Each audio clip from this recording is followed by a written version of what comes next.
माणसाला आयुष्यात दोन गोष्टींची सर्वात जास्त गरज असते, प्रेम आणि आधार.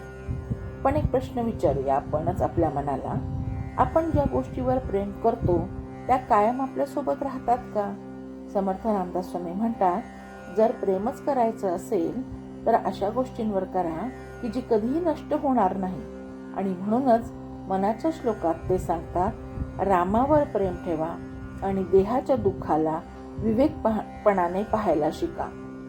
श्लोक: सदा सर्वदा प्रीती रामी धरावी, दुःखांची स्वये सांडी जीवी करावी, देहे दुःख हे सुख मानीत जावे, विवेका सदा स्वस्वरूपी भरावे. जय जय रघुवीर समर्थ. कोणाला तरी आपले म्हणावे, कोणावर तरी प्रेम करावे, ही माणसाची अगदी नैसर्गिक भावना आहे. समर्थ रामदास स्वामींनी ह्याच भावनेचा उपयोग भक्ती मार्गासाठी करून घेतलाय. ते असे सांगत नाहीत की घराचा त्याग करा, कुटुंबाशी तुसडेपणाने वागा किंवा संसार सोडून द्या. समर्थांचा हेतू असा आहे की प्रेमाची जी उत्कटता आहे ती योग्य ठिकाणी वळवावी.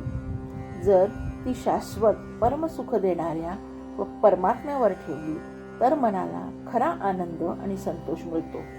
कारण आयुष्यातील बहुतेक दुःख, द्वेष, लोभ, आसक्ती आणि अहंकार या विकारांमुळेच निर्माण होत असतात.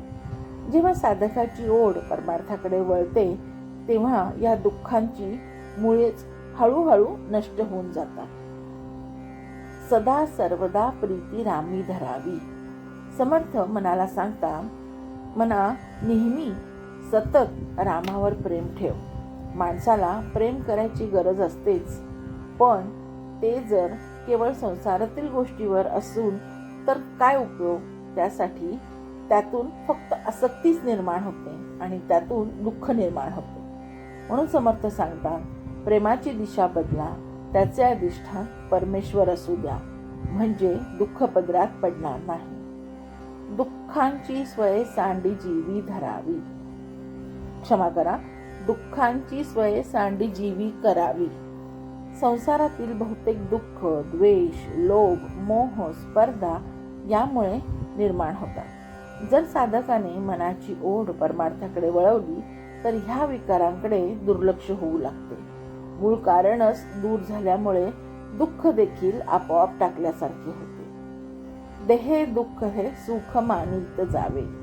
देहाला सुख दुःख जाणवते, पण ते तात्पुरते असते. मनाची शक्ती विलक्षण असते. मनाने ठरवले तर माणूस कितीही शारीरिक कष्ट सहन करू शकतो. म्हणून समर्थ सांगतात, देहाला होणाऱ्या कष्टांना घाबरू नका. कधी कधी त्या कष्टांमधून जीवनाचा मोठा अर्थ समजतो. आता आपण इथे छोटंसं उदाहरण पाहू. जसे वारकरी ते आळंदीपासून पंढरपूर पर्यंत पायी चालत जातात. पावसाळा असो, ऊन असो, काही असो, देहाला कष्ट होतात, पण त्या कष्टामध्येही त्यांना आनंद असतो. कारण त्यांच्या मनात पांडुरंगाची भक्ती असते. मला माझा पांडुरंग विठू माऊली भेटणारे याची आस असते. मात्र याचा अर्थ असा नाही की शरीराला मुद्दाम त्रास द्यावा. काही जण अघोरी साधना करून शरीराला अत्यंत कष्ट देतात. स्वतःला जखमा करणे, अग्नीने होरपळणे, अग्नीवर चालणे इत्यादी. समर्थांना अशी तामसी वृत्ती किंवा अशी तामसी साधना अपेक्षित नाही. भगवद्गीतेमध्येही भगवान श्रीकृष्ण सांगतात की जे लोक अहंकाराने आणि अज्ञानाने शरीराला त्रास देतात ती तामसी तपस्या आहे. समर्थांचा अर्थ असा आहे, जीवनातील नैसर्गिक कष्ट समजून स्वीकारा, पण स्वतःला मुद्दाम यातना करून घेऊ नका. विवेके सदा स्वस्वरूपी भरावे. समर्थ शेवटी एक अत्यंत गूढ पण महत्वाचा संदेश देतात. माणसाने विवेकाने विचार करावा. देहाला जे दुःख होते ते देहाचे आहे, आत्म्याचे नाही, हा विचार पक्का करावा.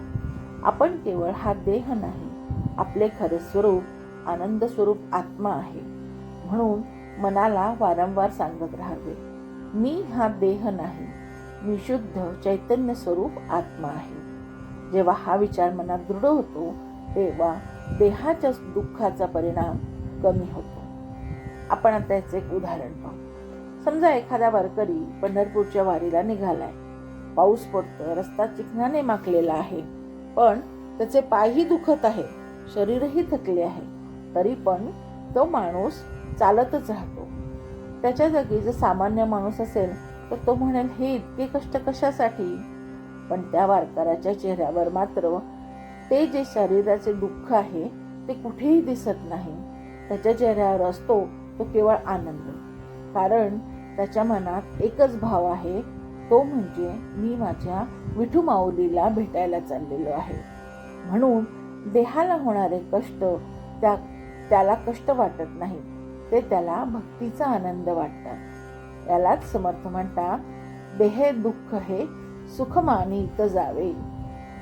समर्थ रामदास स्वामींचा हा श्लोक आपल्याला एक सुंदर जीवन मंत्र देतो.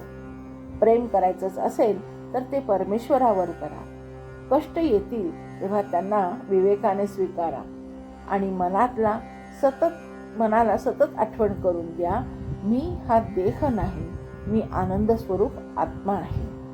ज्याच्या मनात रामावर प्रीती आणि विवेक असतो त्याच्यासाठी जीवनातील कष्टही शेवटी आनंदाचा मार्ग बनतात. जय जय रघुवीर समर्थ. या श्लोकाचा अर्थ मी माझ्या मतीप्रमाणे सांगण्याचा प्रयत्न केला आहे. यात जर काही त्रुटी असेल तर क्षमस्व.